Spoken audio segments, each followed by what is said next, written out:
there, Athea Davis here, and I am so happy to be guiding you through this module on embodiment and mindfulness.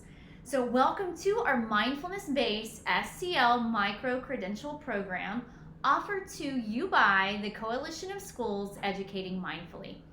One of my favorite things, I know I say that on every single module, but I love them all. I live and breathe this work because I think it's so impactful.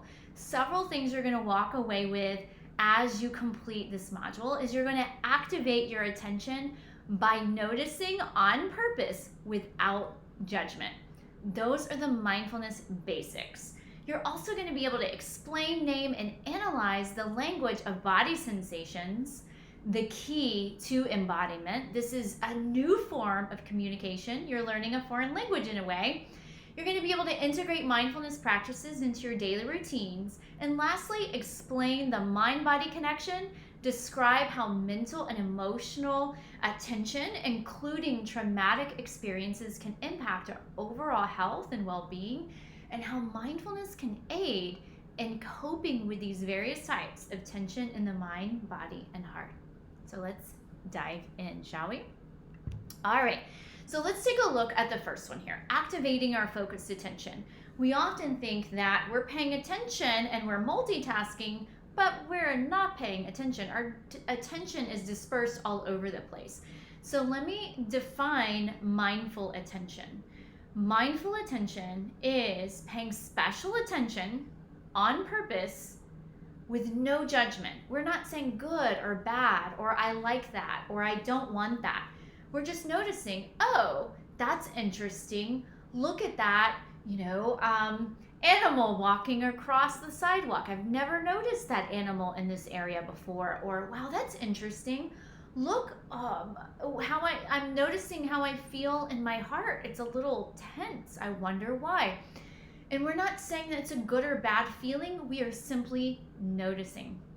I often tell my students, the mind goes where the eyes go. So one way that we train focused attention is using focal points. Focal points can be any stationary object, so it's not moving.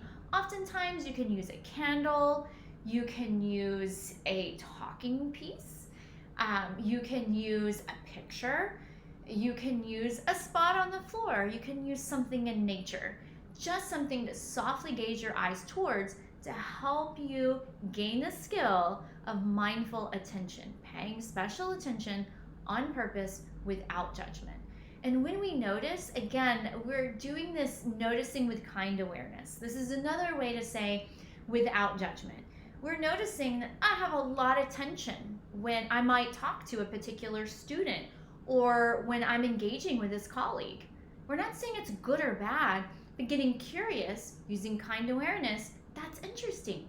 Why do I feel this tension? What's underneath that? So that mindful attention, paying special attention to sensations in our body. And we're going to talk more about that too. And finding equanimity in your thought waves. So I love this image that you see here on the slide, because oftentimes when we are either really excited about something or cycling through something that's adverse or challenging, it can feel like we're on this big emotional and mental wave, and we keep going around and around, and the waves are crashing, and it just feels like we're spiraling out of control. It could go both ways. We could dub that a positive way or negative way, but in actuality, it's neither positive or negative. It just is an intense emotion or thought that we're navigating. So finding equanimity in that is, if I'm way up here, meaning if I'm on this wave at a 10, I could be super excited about something or really mad about something. How can I come back, not all the way down to like a 1, but to a 5, to the middle wave? Can I feel that and not get too overtaken by it? Using mindfulness can help bring our attention back to the moment where we can notice, yes, I feel excited, or yes, I'm really angry, and I can still feel and notice that. And I can use a mindful breath or an affirmation or some kind of positive self-talk or yoga movement and also get back to what I'm trying to get done. Engaging in a conversation, working on the project, taking the test, trying to write something, trying to meet my goal, whatever it is, mindful attention will help you and your students get there. All right. So let's talk a little bit about body sensations. This is a new language. So if you're not used to body sensations, you may be thinking, I don't even know what that is. Or okay, I know what it feels like when somebody touches my arm and I get those chilly willies, or I get that, ooh, that feels so good. The touch is healing and it makes me feel a lot of joy. Whatever that is for you, it may be different at different times, right? But we have this whole different language inside that through our senses, through the things that we smell, our eyes, we see, ears that we hear, touch that we're feeling, and our mouth, what we're tasting. And all of that information is coming in, and we make sense of it through something I want to point out called the vagal nerve. The vagal nerve is this major nerve in your body that connects from the base of your brain, in your brain stem, goes all the way down your spinal cord and connects to every hollow organ in the body. So your organs are gathering information through the senses, all the ones that I just named, all your 5 senses, gathering information. They call it interoception, gathering that information, making sense of it. So it comes in through the brainstem, processes in the body, then eventually goes back up through neuronal networks, through neurons, through neurotransmitters, goes to the front part of our brain and says, hey, this is what it is, hot, cold, or I feel safe or not, or I'm upset, and all these different thoughts and feelings you become aware of because of the body sensations that you're feeling, uncomfortable or comfortable, etc. And the vagus nerve plays a huge role in that. So it behooves us and our students to know that we need to discern the language of body sensation, because our interoception, our body sensations, are telling us some important information. When we talk about the language of emotions, we know that when we feel really anxious about something, that we might seem to feel like we have butterflies in our stomach, or just it feels light, like there's all these flutters, and it's hard to focus. That's a sensation that your gut is giving you that something is off. You're worried about something, and you need to pay attention to that. That's important information. Is it fully true? I don't know. But it's also a piece of the puzzle, a piece of truth that we need to pay attention to. And then so we process that, and then ultimately connect that back to our thinking part of our brain, ultimately what I call our green zone, where we're feeling calm and focused, and we can really make sense of that. Well, why am I worried? What's going on? Let's look at all the factors here. So our body sensations are giving us important information. A lot of times we're disconnected, we're not paying attention. So if a student's saying their stomach hurts, it could be that their stomach, they don't have a stomach ache, but maybe there is anxiety. Maybe there is some kind of anger or upset. So our body sensations are different language, and it gives us important information to process the world around us. All right, friends. One of the things I love most about this work is teaching the mind-body connection. And I alluded to that just a moment ago because I mentioned the vagal nerve. The vagal nerve starts at the brainstem. Brainstem is the oldest part of our brain, so that's the automatic things that we don't even think of that we're doing, heart beating, breathing, just automatically moving like my hands right now. I'm not having to think about it. It just happens.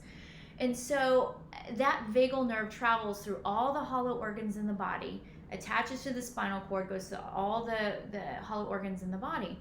And I might feel certain things, like if I'm scared, I might feel things in my heart, maybe my heart going up really fast, or I might feel tension or a heaviness. And you might ask, why am I feeling so heavy? In a sense, this is the nature of understanding embodiment. What do we feel in our body. What is our body telling us? Are we we're embodying certain emotions, and the thoughts that we think can eventually turn into emotions, even if we don't want them to. So one reason to have positive self-talk is so we can have a little bit more control of those emotions that are always in the background of our behavior and our self-talk and our conversations with others. I also alluded to neurons and neural networks, and you'll see in this picture here that neurons, there's a phrase, neurons that fire together grow together.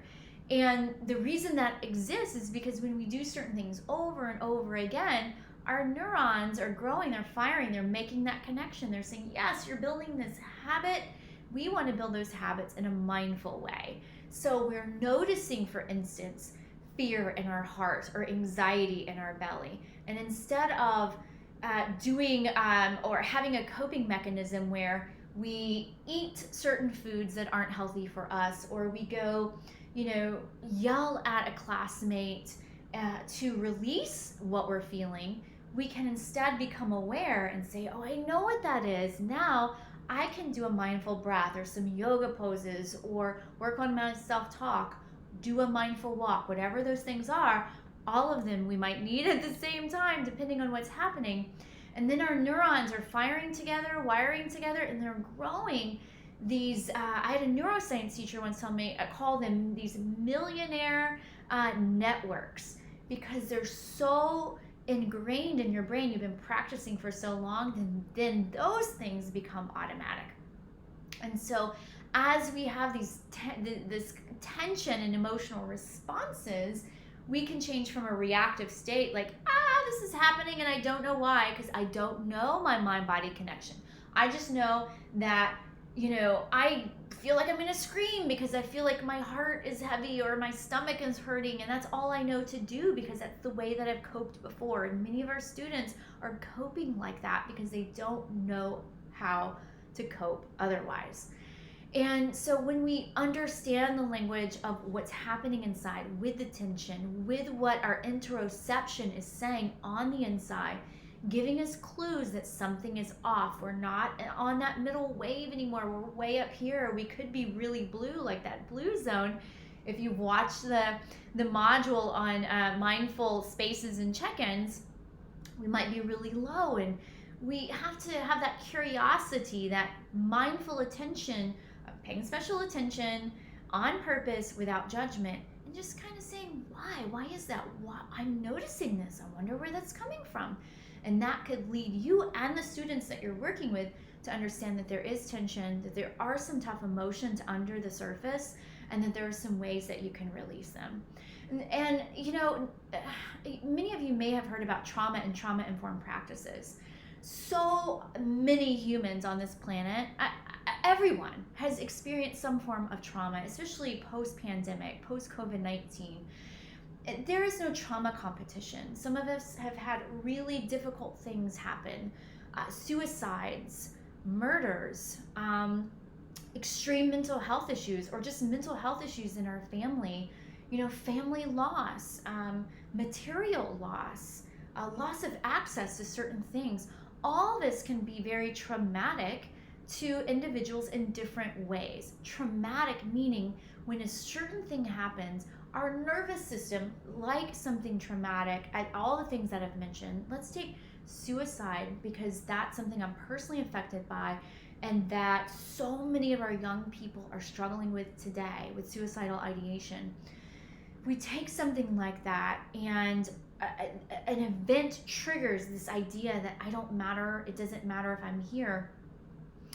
Our nervous system is so overwhelmed, it cannot process what's happening inside. Because we in psychology, there are certain things that might happen. We might disassociate, not even pay attention to what's happening, kind of like leave the body.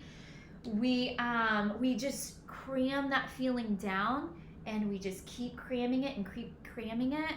And it seeps into every word and conversation and motivation. And so we might act out in these ways and we don't know why.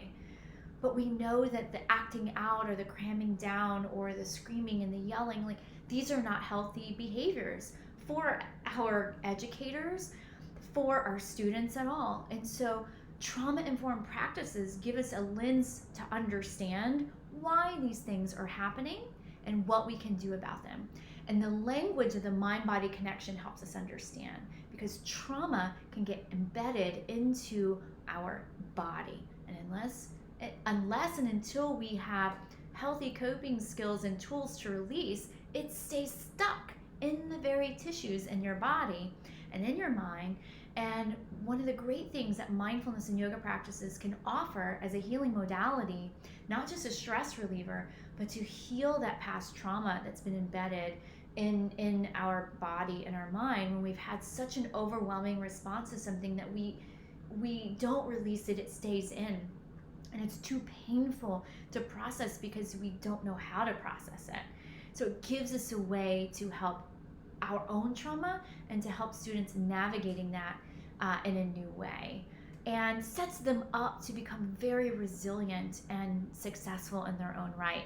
And of course, I've kind of explained in a nutshell the role mindfulness is in bridging that mind-body communication, because paying special attention to these internal cues, this internal world, internal communication, helps us understand that new language and become aware of what we were not aware of. And that is embodiment.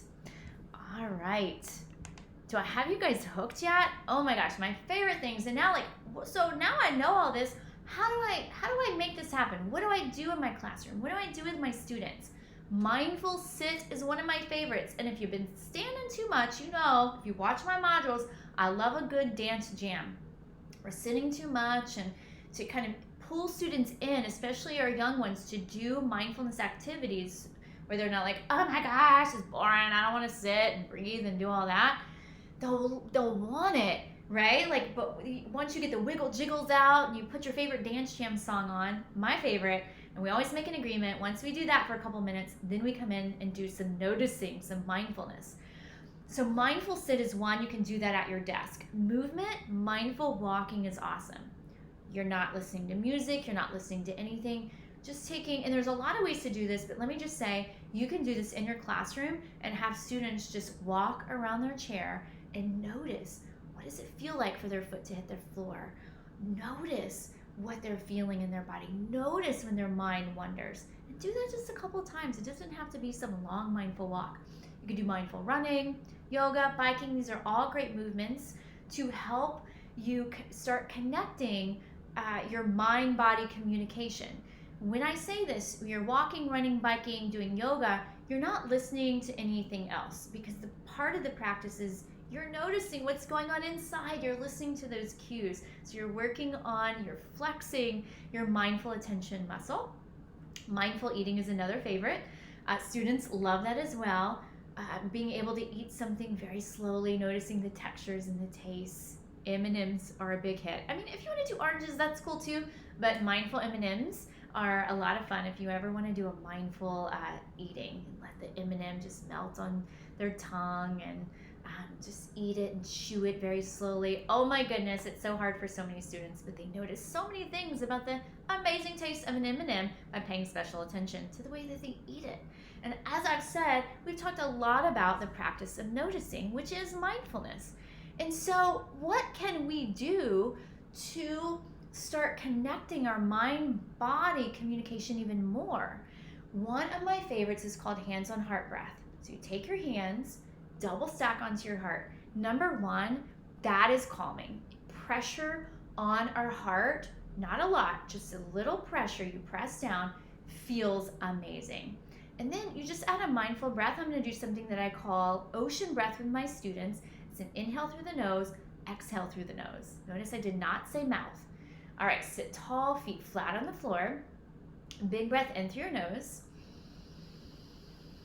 And then big exhale out of your nose. Let's do a couple more. Inhale. And then exhale. Very good. And I'm going to ask you to stay with your eyes closed, because on top of hands on heart breathing, keep them there. We're going to do a short body scan with your feet flat on the floor, on the ground. You can have your shoes on, that's totally fine. And a body scan is just what we're noticing on the inside. And this is going to be really short, not super long. So you're going to start taking your attention as you do your ocean breath. Deep inhale through the nose. Deep exhale through the nose. Taking your attention to your feet. Just noticing what's happening in your feet, going through your legs, all the way through your hips. Just taking your attention to the lower part of your body. No judgment. And then traveling up to your belly, to your heart space, to the back of your body, into your shoulders, to your arms, hands, and fingers. And just noticing those parts of the body. No judgment. If there's any tension, just make a note of it. Get curious maybe why it's there. Make sure you're keeping with your mindful breathing. And you are then noticing what is happening on the upper part of your body, through your neck, through your face, through your head, through your hair, and the crown of your head. And just simply noticing without judgment. And seeing and feeling all of these parts of the body connected. And just taking a moment of gratitude to appreciate all these working parts of your body. And just doing a little check-in, just to know what might these parts of your body need next. In a few moments, I'm going to ask you to open your eyes in 3, 2, and 1. And that's just an awesome, quick, short body scan to just check in with what are the sensations that you feel in your body. Most of us don't even know, and it's okay that you won't know what to do next. The practice is what's happening in my heart, what's happening in my belly, where do I feel tension? Most of the times you don't even feel it. Where do I feel it? And that's number 1. And then when I can name that and I feel it, then I can work on releasing it. Some resources I want to give you for continued learning. Alpha Breaths by Chris Willard and Daniel, oh my gosh, I'm going to try really hard on the last name, Rekshafen. Hopefully I got that right. Please give me a lot of love, Daniel, if I didn't. So, awesome book. Love Alpha Breaths. I had Chris on my podcast, Mindful Living with Athea Davis, and I think we talked about Alpha Breaths at some point. Another favorite of mine, so that's for kids. If you are working with kids, it's an amazing book to get them into working with different types of mindfulness tools for the young ones. If you are interested in diving a little more deeply with trauma-based practices, The Body Keeps the Score by Dr. Bessel van der Kolk is amazing. You're going to love it. And you can continue to nerd out a little more with Molecules of Emotion by Dr. Candace Pert. So those are some additional resources that you can use as you continue your journey on understanding embodiment and mindfulness. I hope that you gain some value out of this module, and I look forward to seeing and hearing all about how you're incorporating these practices into your personal life and into your classroom.